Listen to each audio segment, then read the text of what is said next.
নমস্কার। আমরা আজকে যে কবিতাটি পড়ব সেই কবিতাটি সত্যেন্দ্রনাথ দত্তের লেখা। ঝর্ণা। ঝর্ণা ঝর্ণা সুন্দরী ঝর্ণা,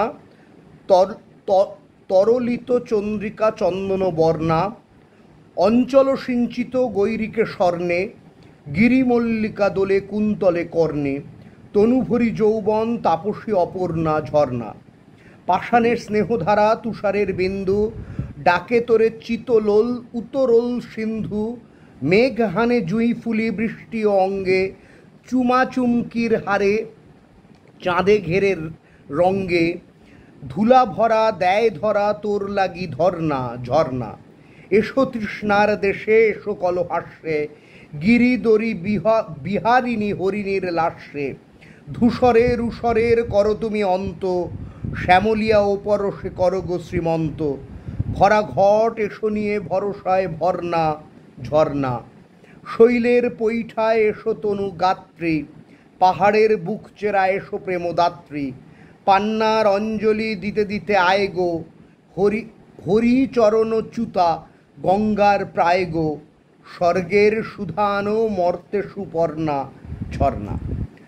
সত্যেন্দ্রনাথ দত্ত বললেই প্রথম আমাদের যে বিশেষণটির কথা মনে পড়ে, যে উপাধিটির কথা মনে পড়ে, সেটি রবীন্দ্রনাথ প্রদত্ত, ছন্দের জাদুকর। খুব দীর্ঘায়ু এই কবি নন, কিন্তু বাংলা সাহিত্যে তার স্থান চিরকালীন। জন্মেছিলেন 12ই ফেব্রুয়ারি 1882, তার প্রয়াণ 25শে জুন 1922। প্রথম কাব্যগ্রন্থের নাম ছিল সবিতা, বেরিয়েছিল বিগত শতাব্দীর একেবারে প্রথম বর্ষে 1900 খ্রিস্টাব্দে। এই কবিতাটি আমাদের আলোচ্য, এই কবিতাটি কিন্তু তার শেষ কাব্যগ্রন্থ, প্রকাশিত মৃত্যুর পর। ততদিনে তার প্রয়াণ ঘটেছে 1924 খ্রিস্টাব্দে। রবীন্দ্রনাথ ঠাকুর এই কবির প্রয়াণ উপলক্ষে যে কবিতাটি লিখেছিলেন, এই গ্রন্থের প্রথম সংস্করণে কিন্তু সেই কবিতাটিও মুদ্রিত হয়েছিল। রবীন্দ্রনাথ ঠাকুরের একটি কবিতা সত্যেন্দ্র স্মরণে, সেই কবিতাটির সঙ্গে নিয়ে কিন্তু এই কবিতা কাব্যগ্রন্থটি, তার শেষ যে কাব্যগ্রন্থটি বিদায় আরতি, এই কাব্যগ্রন্থটি প্রকাশিত হয়েছিল। আমরা এই কবিতাটি একটু পড়ব। যদি একথা সত্য হয় যে মুক্তবেণীর গঙ্গা যেথায় মুক্তি বিতরে রঙ্গে, আমরা বাঙালি বাস করি সেই তীর্থে বরদ বঙ্গে, তাহলে সেই বঙ্গদেশের সেই বাঙালিরা যাদের মুখের ভাষা বাংলা, তার চিরকালের ভালোবাসার প্রাণের মর্মের কবি সত্যেন্দ্রনাথ দত্ত, যিনি শুধু ছান্দসিক বা ছন্দের জাদুকর নন, যিনি বাংলা অক্ষর দিয়ে এঁকে গেছেন প্রকৃতির এঁকে যাওয়া, বাংলা অক্ষর দিয়ে এঁকে যাওয়া বঙ্গ প্রকৃতির এক অনন্য চিত্রকর, বর্ণ দিয়ে তৈরি করা বঙ্গ প্রকৃতির নিসর্গ ভাস্কর্যের এক অসাধারণ স্থপতি, অসাধারণ রচয়িতা, অসাধারণ নির্মাতা। ঝর্ণা কবিতাটি তার শেষ কাব্যগ্রন্থ বিদায় আরতির অন্তর্ভুক্ত একদা অত্যন্ত জনপ্রিয় একটি কবিতা, যেখানে মরমী মাত্রাবৃত্তে পাষাণী অহল্যার স্তন্যদুগ্ধের মতো কঠিন পর্বতের বুক চিরে নেমে আসা ঝর্ণার অপরূপ রূপকে অক্ষর সজ্জায় মূর্ত করে তুলেছেন কবি। যেন সুন্দরী ঝর্ণার রূপদর্শনে আবেগের এক বিস্ফোরণ ঘটে গেছে কবির অন্তরে। তার কণ্ঠস্বরে ঝরে পড়েছে সেই উচ্ছ্বাস, ধরা পড়েছে সেই উচ্ছ্বাস। তিনি বলছেন, ঝর্ণা ঝর্ণা সুন্দরী ঝর্ণা। ঝর্ণা যেন কবির চোখে গলে যাওয়া আলোকোজ্জ্বল চন্দ্রিমা, যার রং চন্দনের মতো নয়নাভিরাম। কবির চোখে এই ঝর্ণা যেন আসলে তপস্বিনী গৌরী বা অপর্ণা, যার আবরণ বস্ত্রের আঁচলে গৈরিক ছাপ। এ আসলে চিত্রকল্পে সেই সময়ের ঝর্ণার ছবি আঁকা, যখন সূর্যের আলো আর মাটি ধোয়া জল ঝর্ণার দুকুলকে রাঙিয়ে তোলে গেরুয়া রঙে। পাহাড়ের মল্লিকা ফুল যেন এই ঝর্ণা নামের মেয়েটির চুলে ঝুলছে, কানে ঝুলছে কুন্তলের মতো। পাষাণ অর্থাৎ পর্বতের বুক চিরে বেরিয়ে আসতে হয় ঝর্ণার জলধারাকে। এই ঝর্ণাকে কবি বলছেন পাষাণের স্নেহধারা। বরফ গলে সৃষ্টি বলে তার শরীরে আর পাঁচজনের মতোই কবি অনুভব করছেন তুষার বিন্দুর শীতল স্নেহ, আর বলছেন যেন চঞ্চল চিত্ত উত্তাল সমুদ্র নিজের কাছে ঝর্ণাকে ডাকছে নিরবধি। কবির কল্পনায় মেঘ যেন বৃষ্টিধারা, মেঘ থেকে বৃষ্টিধারা ঝর্ণায় যখন ঝরে পড়ে, তখন আসলে মেঘ যেন জুঁই ফুল ছুঁড়ে মারে ঝর্ণাকে। চাঁদও পিছিয়ে থাকে না, সেও চুমকির মালা পরিয়ে দিয়ে আরও সুন্দর করে তোলে ঝর্ণার রূপ। আর ঝর্ণার জন্য ধর্ণা দিয়ে যেন পড়ে থাকে ধুলো মাটির ধরনী। বর্ষাকে কবি আহ্বান জানিয়েছেন তৃষ্ণার দেশে, বলেছেন সে যেন ধূসর আর ঊষরের সমাপ্তি ঘটিয়ে তার স্পর্শে শ্যামল সুন্দর করে তোলে ধরার প্রতিটি কোণকে। কবির প্রার্থনা ঝর্ণা যেন বয়ে নিয়ে আসে সৃষ্টির সুন্দরের প্রাণের মঙ্গল কলস। কবি বলেছেন, শৈলের পৈঠায় এসো তনুগাত্রী, পাহাড়ের বুক চিরে এসো প্রেমদাত্রী। পাহাড়ের চৌকাঠ ছেড়ে ক্ষীণতনু ঝর্ণাকে কবি বাইরে বেরিয়ে আসতে আহ্বান জানাচ্ছেন। পাহাড়ের বুক চৌচির করে নির্গত ঝর্ণাকে কবি সম্বোধন করছেন প্রেমদাত্রী বলে। আর ঝর্ণা যখন নেমে আসে পাহাড়ের গা বেয়ে, তখন কবির মনে হয়েছে সে যেন পান্নার অর্থাৎ সবুজের হরিতের অঞ্জলি দিতে দিতে নেমে আসছে ধরিত্রীর বুকে।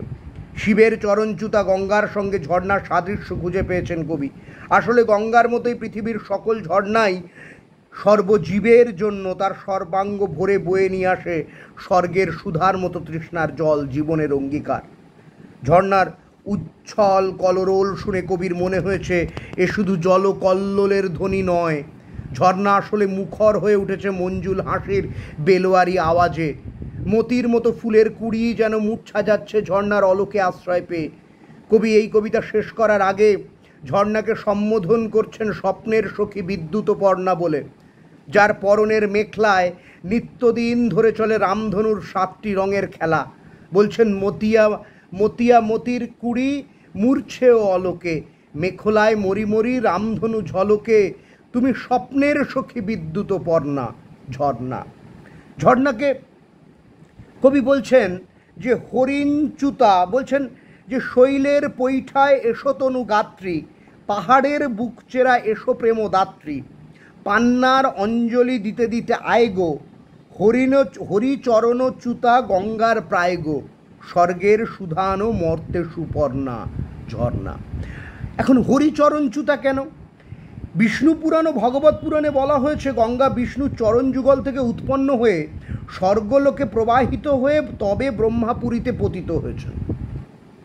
হরির পাদপদ্ম থেকে তরঙ্গাকারে নির্গতা, হিম বা তুষার চন্দ্র মুক্তার মতো শুভ্রতার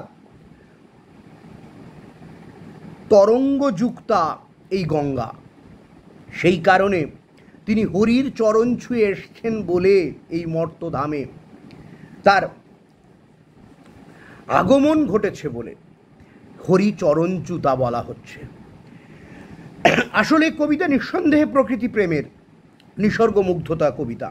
এ কবিতা নিঃসন্দেহে সুন্দরী ঝর্ণার রূপদর্শনে স্বতঃস্ফূর্ত আবেগের বিরামহীন উচ্ছ্বাসের অক্ষরমালা দিয়ে গড়া। কিন্তু এর পাশাপাশি একথাও সত্য যে এ কবিতা যেমন প্রকৃতির কবিতা, নিসর্গকে ভালোবাসার কবিতা, তেমনই এ কবিতা জীবনবোধেরও কবিতা। এই যেখানে প্রকৃতির নিজস্ব নিয়মে সৃষ্ট প্রবাহ ঝর্ণা তরুণী মানবী কন্যা হয়ে উঠেছে কবির কল্পনার রসে নির্মাণের সৃষ্টিতে। যেখানে সুন্দরী ঝর্ণাও তার সৌন্দর্যের ঘেরাটোপেই বদ্ধ থাকেনি আর শুধু, সে হয়ে উঠেছে জীবনদাত্রী মানবীর প্রতিরূপ, যে সৃজন করে, প্রাণকে রক্ষা করে, মরুতে ফুল ফোটায়, মাটিকে সজীব রাখে, যে তৃষিত জীবের কাছে তৃষ্ণার জল, প্রাণের স্পন্দন, আত্মার আনন্দ, যার উদ্দেশ্যে ঝরে পড়েছিল একদা রবীন্দ্রনাথের প্রার্থনা, এসো এসো হে তৃষ্ণার জল, কলকল ছল ছল, ভেদ করো কঠিনের ক্রূর বক্ষ তল কল কল ছল ছল, ভেঙে ফেলে দিয়ে কারা এসো বন্ধনহীন ধারা, এসো হে প্রবল কলকল ছল ছল। এক মহাকবি এবং তার চিরভক্ত, তার অনুসারী কবি বললেও কোনো অন্যায় করা হয় না, তেমনই এক ভক্ত কবি কণ্ঠ এভাবেই আসলে কোথাও এসে মিলে যায়, দুটি ধারা এক হয়ে যায় অনন্তের দিকে এক নিরন্তর প্রবহমানতায়। সকলে ভালো থাকুন, সকলকে নমস্কার।